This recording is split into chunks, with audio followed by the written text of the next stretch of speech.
Bueno, bienvenidos a todos a nuestro módulo número 3 en nuestro taller de predicación. Hoy vamos a centrarnos en la preparación del sermón temático. Vamos a ver exactamente en qué consiste el sermón temático, vamos a ver distintos ejemplos y vamos a ver 8 principios que hay que tener en cuenta cuando preparamos el sermón temático. Pues veamos, ¿qué es un sermón temático? Un sermón temático es aquel cuyas principales divisiones o puntos se derivan del tema con independencia del seguimiento de un texto. Es decir, no estamos centrándonos en un texto bíblico concreto, sino en un tema bíblico. ¿Vale? Por ejemplo, imagínate que estamos haciendo una serie de sermones temáticos sobre la oración, sobre el tema bíblico de la oración. Y la pregunta o el tema que tenemos este domingo es pues el tema de cuáles son aquellas razones por las cuales las oraciones no son contestadas, por poner un ejemplo. Y después de mirar la Biblia, mirar las referencias, cómo se conectan todas las escrituras que vemos sobre la oración, tenemos el siguiente ejemplo. ¿Por qué nuestras oraciones no son contestadas? Número 1, pedir mal. 2, pecado en el corazón. 3, dudar de la palabra de Dios. 4, repeticiones vanas. 5, desobediencia a la palabra. 6, comportamiento desconsiderado en la relación conyugal. Aquí, como se puede ver, básicamente es que todos guardan el mismo tema bíblico, todos los puntos giran en torno al tema bíblico de por qué las oraciones no son contestadas y cada punto tiene una referencia bíblica a la que podemos ir para desarrollar eso en nuestro sermón. En resumen, todos los puntos tienen relación con el tema central. Uno podría hablar de muchos otros temas como la importancia de la oración o el poder de la oración, pero aquí nos estamos centrando en las razones por las cuales las oraciones no son contestadas, en este tema bíblico en concreto. Entonces aquí, como se puede ver, podemos hacer una serie sobre las oraciones como tema bíblico en toda la serie que se va a hacer a lo largo, yo qué sé, de 3 meses, y el tema bíblico concreto que toca hoy a un nivel menor sería el de por qué las oraciones no son contestadas y nuestros puntos con escrituras, básicamente. Este sería el esqueleto para que se vea un ejemplo de qué es un sermón temático. Otro ejemplo sería las marcas de Jesús como título y el tema sería las marcas en la vida de un cristiano consagrado. Punto número 1. Como el esclavo, un cristiano consagrado lleva la marca de propiedad del Señor al que pertenece. Tenemos 2 escrituras para ese punto. Luego tenemos el punto número 2. Como el soldado, un cristiano consagrado lleva la marca de lealtad al capitán al que sirve. Otras 2 escrituras para apoyar ese punto. Y nuestro último punto sería, como el devoto, un cristiano consagrado lleva la marca de adorador del Señor a quien rinde culto. Y otras 2 escrituras. Este sería un sermón temático. En este caso, el tema bíblico gira en torno a las marcas de Jesús y más concretamente las marcas en la vida de un cristiano consagrado, y utilizamos distintas escrituras para hablar del tema bíblico. No nos centramos en un texto concreto, sino que las escrituras se centran en un tema bíblico concreto. Ahora bien, ¿qué principios hay que tener en cuenta cuando preparamos un sermón temático? Y el primer principio que vamos a ver es que los puntos principales pueden estar en orden lógico y cronológico, o lógico o cronológico, es decir, que pueden estar a la vez los dos en el mismo sermón temático o uno de ellos, pero al menos tenemos que tener un orden lógico o cronológico. Y con los puntos principales nos referimos a aquellas principales divisiones en un sermón para apoyar la idea dominante. Básicamente los complementos, ¿qué se dice acerca de la idea dominante? ¿Vale? Por ejemplo, ejemplo de orden lógico, título La esperanza del creyente, tema características de la esperanza del creyente. 1 es una esperanza viva, 2 es una esperanza salvadora, 3 es una esperanza que no se ve, 4 es una esperanza de vida eterna. Y para cada escritura tenemos sus referencias. De nuevo, vemos una vez más que aquí hay un orden lógico. en este caso, ¿vale? Porque empezamos con esperanza viva, esperanza salvadora, esperanza que no se ve, pero terminamos con esperanza de vida eterna, que vendría a ser, pues, como lo culmen, ¿no? Básicamente. Luego tendríamos ejemplo de orden cronológico. Título digno de adoración, tema verdades vitales acerca de Jesucristo. Y, por ejemplo, Él es Dios manifestado en la carne, Él es el Salvador de los hombres, Él es el Rey que ha de venir. Aquí se puede ver básicamente un orden cronológico. Se manifestó, primero Jesús se hizo carne, luego tenemos un punto que habla de su acción salvífica o acción salvadora, y luego el Rey que ha de venir, el futuro, cuando en la segunda venida, cuando Cristo venga. Entonces aquí tenemos todos estos textos giran en torno al tema bíblico, verdades vitales acerca de Jesucristo. Y el título para llamar la atención es digno de adoración. Pero como se puede ver en todos estos ejemplos, todas las escrituras giran en torno al tema bíblico, ¿vale? No nos centramos en una escritura solamente, sino que las escrituras giran en torno al tema bíblico que queremos tocar. Punto número 2. Los puntos principales pueden ser el análisis de un tema. Vamos a ver un ejemplo. Satanás, nuestro supremo enemigo, y tema principales datos acerca de Satanás en la Biblia. Este es el tema que queremos analizar, Satanás en general, en la Biblia. Pues empezamos con su origen, su caída, su poder, su actividad y su destino. Aquí, como podemos ver, seguimos poniendo en práctica el primer principio. Este esquema del sermón temático está en orden lógico y cronológico. Por ejemplo, si en el punto 2, que es su caída, nos faltaría algo importante en el análisis de Satanás, o lógicamente habría una idea fundamental que tiene que ver con su caída para entender la figura de Satanás que nos faltaría. Y vemos aquí el orden cronológico porque si invirtiéramos el 5 por el 1 sería confuso. Imagínate que yo como primer punto tengo el destino de Satanás, lo que le va a ocurrir en el futuro, y en el punto 5 tengo su origen. Eso queda un poco raro porque no está siguiendo un orden cronológico.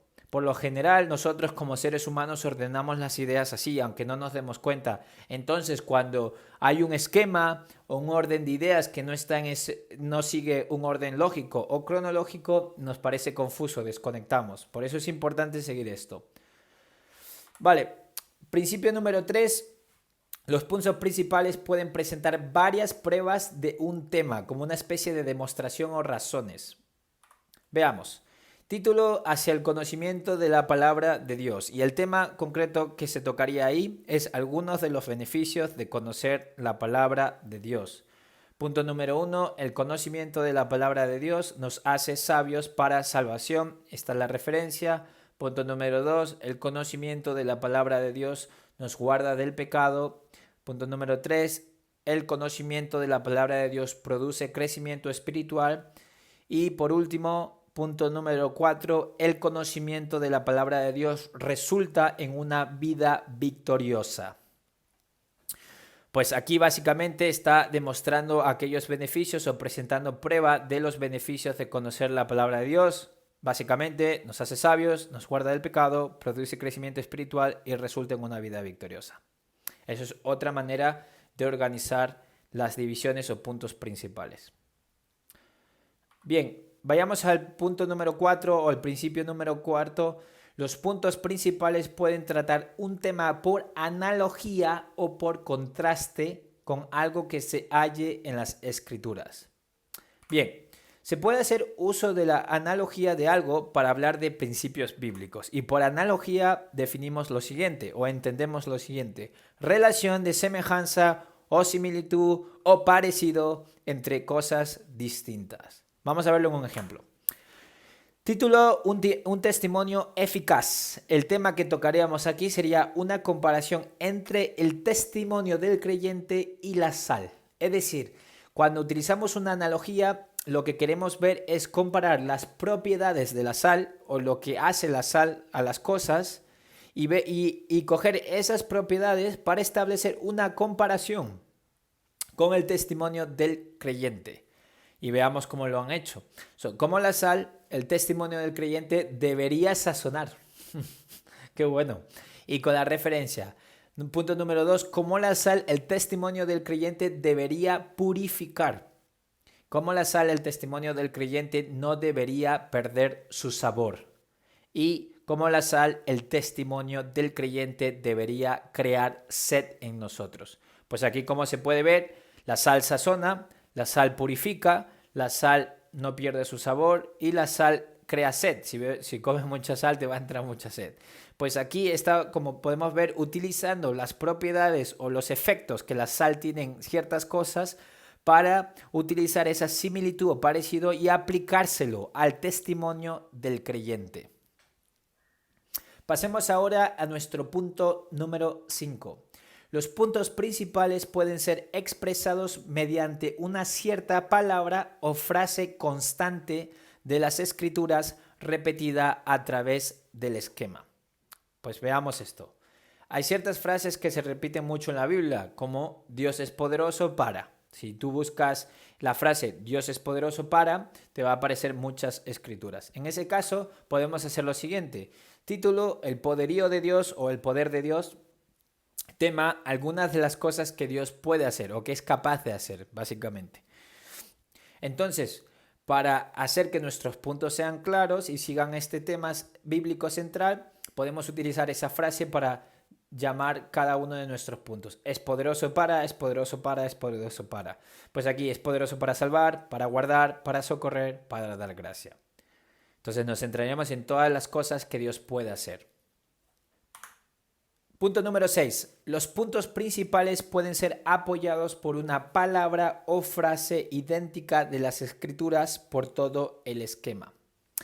Vale, esto parece similar, pero no es exactamente lo mismo. Por ejemplo, en la carta de Efesios aparece 6 veces la expresión en amor. Cuando encontramos una frase repetida, se puede hacer puntos distintos sobre aquello que nos llama la palabra sobre hacer cosas en amor. Entonces, por ejemplo, imagínate eso, que yo estoy leyendo Efesios, veo que me llama la palabra hacer ciertas cosas en amor, ¿vale? Por ejemplo, la más típica o conocida es hablar la verdad en amor. Entonces, puedo crear puntos o referencias en Efesios que no se tiene que llamar tal cual, simplemente en la escritura vamos a encontrar esa frase en amor, en amor, en amor, en amor, y entonces eso ayuda a que la gente se centre en qué cosas deben ser hechas en amor. Título, la vida de amor. Tema, hechos con respecto a la vida de amor o sobre la vida de amor. Básicamente es, si tú tienes una vida de amor, ¿qué hechos o qué acciones se van a ver? O qué cosas se toman en cuenta. Pues el punto número 1 aquí se basa en el propósito eterno de Dios, es producida por Cristo morando en el creyente, debería manifestarse en nuestras relaciones cristianas, resultará en edificación y crecimiento de la iglesia, queda ejemplificada por el mismo Jesucristo. Es decir, aquí no necesariamente lo mencionas en cada uno de tus puntos, pero si te vas a cada una de estas referencias, vas a encontrar básicamente la escritura en la cual vas a encontrar la frase en amor. Punto número 7 o principio número 7, los puntos principales pueden consistir en un estudio de palabras mostrando los varios significados de cierta palabra o palabras en las escrituras. Veamos esto, muy importante. Este es uno de los sermones que tiene que ver con un estudio lingüístico, es decir, se quiere mostrar cómo en la lengua original una palabra tiene distintos sentidos y se utiliza la palabra en contexto. Ahora bien, hay que tener cuidado en cómo se utiliza esto. Mucha gente utiliza muy mal el tema de los idiomas antiguos. Este tipo de sermón es para gente con un buen dominio de diccionarios bíblicos o una persona que ha estudiado las lenguas antiguas y sabe cómo manejar diccionarios y diferenciar el contexto. Cuando se maneja esto con precaución, un sermón temático lingüístico puede ser muy provechoso para ver los distintos verbos utilizados. Por ejemplo, el verbo traducido andar en la versión castellana Reina Valera 1960 del Nuevo Testamento puede provenir de 13 verbos griegos y estos 13 verbos sugieren otras tantas maneras en que puede entenderse el verbo amar. Bien, importante. ¿Por qué digo que hay que tener cuidado con esto a menos que se tenga un buen dominio de diccionarios bíblicos? Porque muchas veces podemos utilizar algún software bíblico, alguna de estas cosas, y de repente vemos que esa palabra en griego puede significar 5 cosas, ¿no? Por ejemplo, como la palabra amor tiene 4 o 5 sentidos distintos en griego. Para ilustrar mi punto voy a utilizar un ejemplo actual en castellano, el que se habla en España, para ilustrar cómo una palabra puede tener distintos significados, pero eso no quiere decir que esos distintos significados sean aplicados a la vez en la misma frase, como si los tres valiesen para la misma frase. Voy a utilizar el ejemplo de gato. Gato en su primera acepción o significado vendría a significar pues un animal doméstico, aunque algunos dicen que son salvajes, pero bueno, el gato como animal doméstico. El segundo significado sería algo así como la herramienta para levantar el coche, eso se llama el gato. Yo trabajo en un taller y recuerdo que todo el mundo llamaba, pásame el gato. La gente se refería a esa herramienta para alzar el coche o elevar el coche y poder reparar lo que está debajo, o cambiar la rueda o cosas por el estilo. O la tercera acepción de la palabra gato es para una persona que ha nacido en Madrid o que es de Madrid. Básicamente, si tú eres de Madrid, se te llama gato, que eres un gato o gatos, básicamente. Entonces, lo que mucha gente hace, imagínate que esto es una frase, ¿vale? En griego o en español. Imagínate que el español es una lengua antigua. Imagínate que esta frase aquí, mostrar, sería gato, por poner un ejemplo.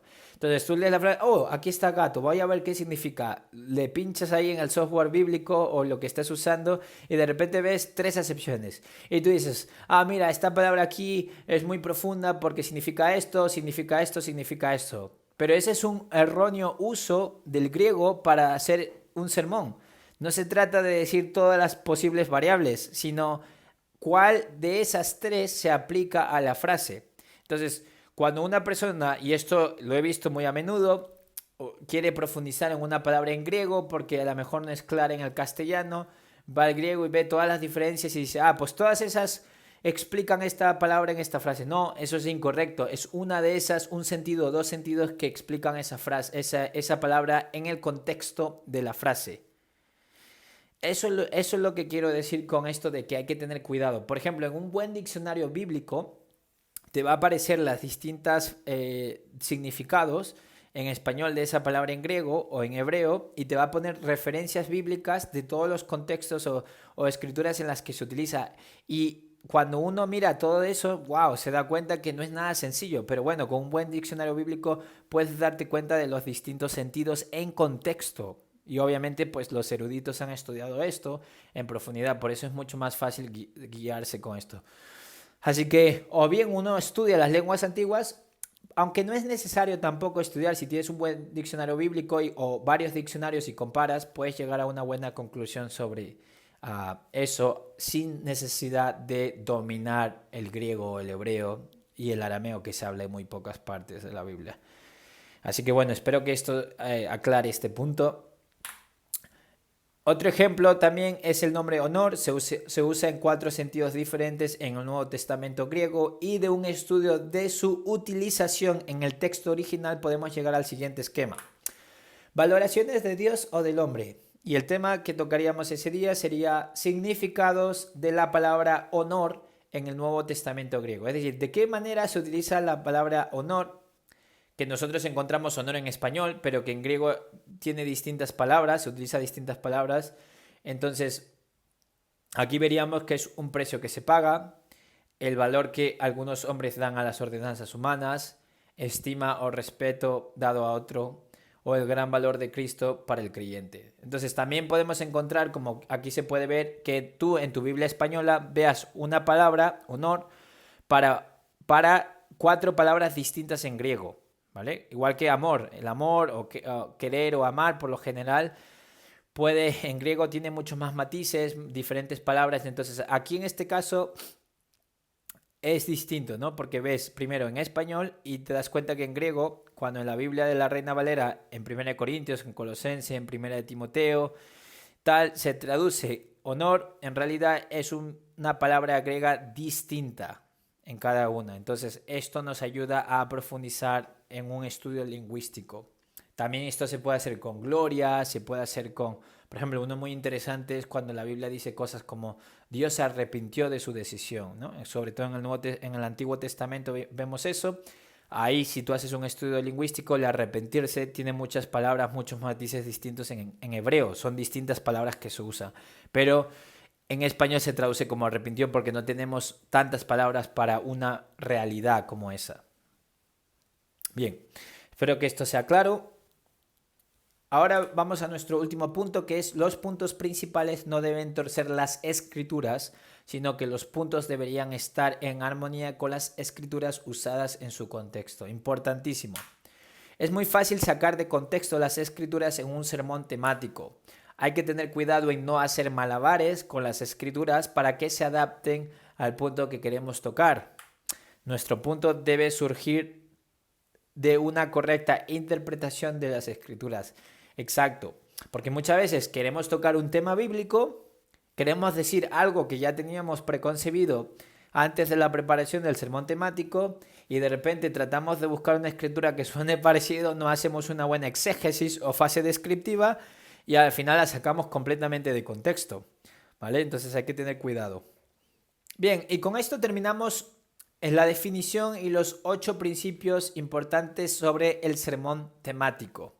En la descripción del vídeo vas a poder encontrar el resumen de una cara sobre los principios y la definición para que lo puedas imprimir.